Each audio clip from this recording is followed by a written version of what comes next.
6 victims of the January floods still dealing with the devastating effects 7 months later, the important deadlines approaching.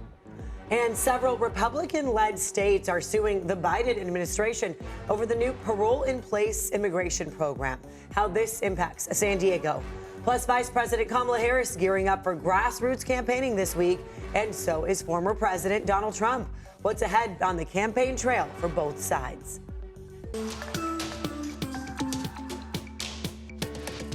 You're watching CBS 8 Mornings at 6. Hope you had a nice weekend, everyone. So glad you're with us on this Monday at 6 a.m. Now, I'm Eric Connert. And Debnetta Irampour. And yeah, this Monday, coming off of a beautiful weekend. So nice, yeah. Take us back. Evan Narani, is the weather going to be the same? It's going to be really similar. Okay. We start the week a little warmer, but then we'll see those temperatures slide. This weekend is going to look very similar to the weekend we just wrapped up. Oh, Labor Day weekend. Yes, coming up. exactly. There we go. Perfect. See, perfect timing. We have this little bit of a warmer start here today and tomorrow. You see how temperatures are near 90 for our inland valleys and toward the mountains. Along the coastline, we're trending mostly in the upper 70s and low 80s. So pretty mild still along the coastline, unsurprisingly. One thing to point out, no marine layer with us this morning. We have very, very sunny conditions already starting off our 6 o'clock hour. So we're looking good out there, and we're going to keep holding on to that sunshine. But as we head through the day, we might see, or really the week, we might start to see some clouds develop from the east. So we'll have more on what that looks like coming up in just a bit. Back to you. Evan, thank you so much. And it has now been 7 months since hundreds of homes in southeast San Diego were hit by that devastating flooding. And this morning, many of the victims say they are still not getting the help they need to recover. CBS 8's Regina Yarita live downtown with details on some important deadlines approaching here. Regina. Yeah, that's correct. Good morning, Eric and Netta. It's been 7 months since those storms that impacted many families from southeastern San Diego. We've talked to several families who say they're still struggling, and some of them are not even close to living at home. Sister came to get me from the flood. The water was here.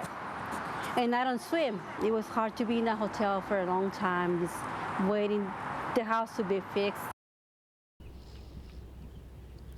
Now, we've been talking to families who were impacted, some who chose to stay with friends, families, or other accommodations. The executive vice president of rental assistance with the San Diego Housing Commission tells us that as of August 14th, they have used about $1.3 million in assistance to support 137 families with housing assistance payments, hotel expenses, moving costs, and security deposits. San Diego Housing Commission is still working to find families in need hit by the January 22nd storm. Applications are due by August 31st, but participants have until September 30th to secure housing to access available funds. So back out here in the next half hour, you'll hear from organizations who are trying to connect with families who are in different building stages to get back on their feet. But of course, we'll give you guys more details in the next half hour. We're in downtown. Regina Yurita, CBS 8. All right, Regina, thank you so much for that. And now later this afternoon, the man accused of bursting into an El Cajon dentist office and shooting and killing a dentist will appear in court. A mental competency hearing is scheduled for Mohammed Abdul Karim. This is the second mental competency hearing for the suspect. The 29-year-old is pleading not guilty. Now, back in February, prosecutors say Abdul Karim walked into the Smile Dentistry office in El Cajon with a gun and shot an office manager, a staffer, and then shot Dr. Benjamin Harouni several times, killing him. We will keep you updated on what happens in court later today. This morning, San Diego police are investigating what they are calling a suspicious death in the Encanto neighborhood. Police tell us family members found a man's body inside his home on Madrone Avenue off 63rd Street Saturday afternoon. The body had signs of trauma, prompting homicide detectives to start an investigation. They tell us the victim is 55 years old, but his name has not been released yet. If you have any information on what may have happened there, call San Diego Crime Stoppers. You see that number there at the bottom of your screen. And now maintaining momentum. That's what Democratic presidential candidate Kamala Harris and her running mate, Minnesota Governor Tim Walz, hoping to do as they hit the campaign trail again following last week's Democratic convention. CBS News correspondent Carissa Lawson joining us with what the week will also look like on the Republican side for Donald Trump and his running mate, Senator J.D. Vance. After taking to the stage together on the last night of the DNC as the official Democratic ticket, Vice President Kamala Harris and Minnesota Governor Tim Walz are taking the campaign show on the road once again, launching a bus tour of southern Georgia this week.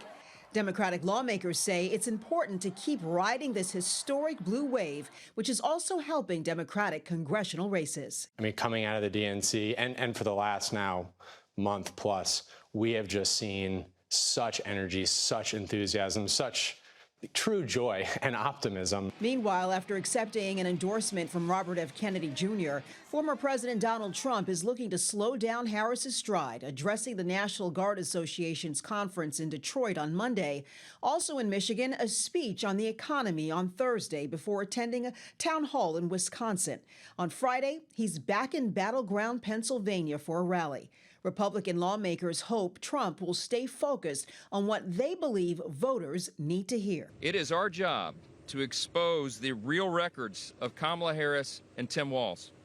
The American people are hurting because this situation is really desperate. We're all paying more for gasoline and groceries and rent and car payments and mortgages. Despite that message, recent polls continue to show a tight race, especially in the 7 battleground states. Carissa Lawson, CBS News. The Harris-Walz campaign said on Sunday they've broken fundraising records, $540 million in only a month since it launched. In addition to their bus tours in Georgia, Harris and Walz are expected to tape their first joint interview next week. Tape it, something Donald Trump and J.D. Vance have been saying they needed to do from the start.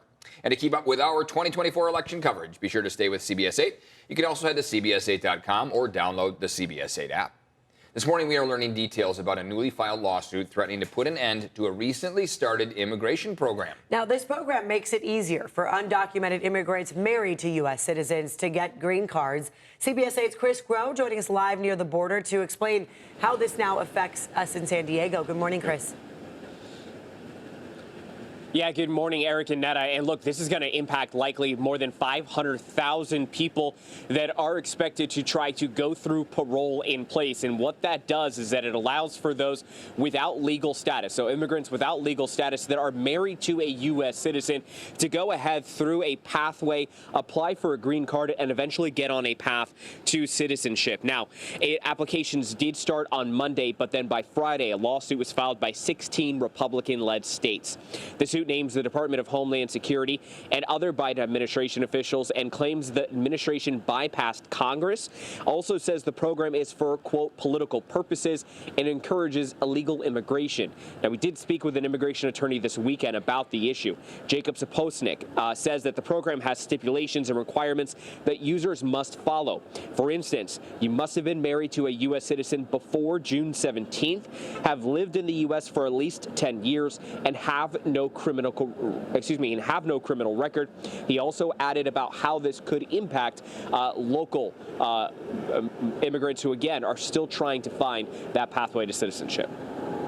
Anyone that was already in the program, they'll continue to receive those benefits. They can't just erase it. We have a lot of families that, they have parents who maybe are stuck in Tijuana. Maybe they are partially here. And Saposnik went on to say that he does believe that an injunction will be granted in this case, which means that new applications that weren't filed before this lawsuit, before this injunction, that they likely won't be processed, but ones that were filed beforehand will still go ahead and be processed. Eric and Netta? All right, Chris, thank you for explaining all that. And now today will be the new San Diego Fire Chief's first day on the job. Chief Robert Logan was sworn in Saturday after the previous chief, Colin Stoll, retired on Friday. So there he is with the mayor shaking hands. Chief Logan is the San Diego Fire Rescue Department's 19th chief, a lifelong San Diegan. He began his career with the department in 1999, starting out as an EMT. All right, good luck to the chief. It is the first day of school for students at Southwestern College. More than 20,000 will start the fall semester later this morning. Enrollment this year up 18% from last year. So we want to wish them all the best of luck this school year. And now 6:09, so we don't want to encourage, truancy. Yeah, no, right? We don't. Yes. But heading to the beach after your, you Your take care of studies, business yes, might exactly. be a great idea. I saw a lot of high school, college kids getting in that last yeah. weekend of summer at the beach. They were, and I feel like it wasn't the tourists. I feel like it was the It was locals that locals. really enjoyed the weekend. Hey, it's our time to shine. It was great weather. I can Tell understand you why. what. It's been gorgeous out there. So We're going nice. to hold on to beautiful conditions as we start off this week. We're expecting it to be a little bit warmer for today and tomorrow, right. and then we'll cool down a little Okay. more for that Wednesday through Friday stretch. Sounds like a good Labor Day weekend then. Not too much trouble out there. It's going to be fantastic.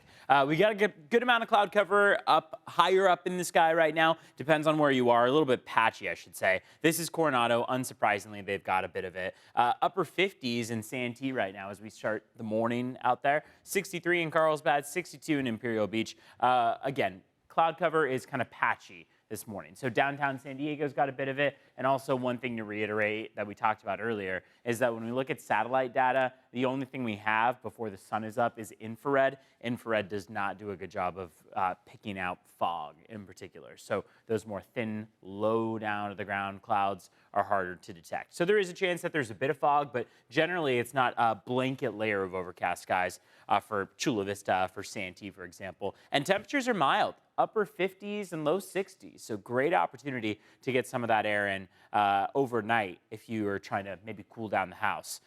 There's that bit of cloud cover that we're talking about, but again, not much to work with out there. This afternoon, Santee and El Cajon are going for highs near 90. So we are not too far above average. We're not exceeding average by more than, say, 5 degrees in most cases. And close to the coastline, actually, will only be maybe a degree or two warmer than normal, upper 70s and low 80s. Taking you up to North County, Encinitas going for a high of 73, Vista 82, San Marcos 84, and Escondido 87 degrees. When you are at the coastline, keep in mind, wave height, still not all that tremendous, 2 to 4 footers. So surfers are going to enjoy it, typical, but there's no big major change on the way for us as far as your wave heights go currently. Looking at your mountains and deserts out there, 85 for Julian, 82 for Mount Laguna, 103 for Borrego Springs and Ocotillo Wells. So those temperatures across those two microclimates are actually quite comfortable. On the 10-day temperature trend, we will see that slide in temperatures beginning really on Wednesday, but for some it will start tomorrow. So you could honestly consider it today through Friday that we have just this general kind of blanket cooling trend, but more specifically today and tomorrow are pretty similar. We'll slide through about Thursday, Friday, and then hold on to those cooler temperatures for Saturday and Sunday before we start to see another climb by next week. Let's look at traffic, see how your roads are. 612 right now. So far, we have been very quiet out there. There is one crash, it looks like, popping up just east of the 805 this morning. Coronado Bridge also mid-span, starting to slow down slightly. You can keep track of these on our website, cbsa.com/traffic. Let's look at border wait times out there. San Ysidro Port of Entry going to take you about 90 minutes, so an hour and a half in total to get across. Otay Mesa Port of Entry, just about an hour in total. These are also over on cbsa.com. I'll send things back to you, Ned and Eric. Thank you so much, Evan. Now, Israel and Hezbollah in Lebanon launched their most brutal exchange of fire since the war in Gaza began. Coming up, why calm has settled instead. And a landslide in Alaska leaving one person dead. We'll take a look at the damage left behind.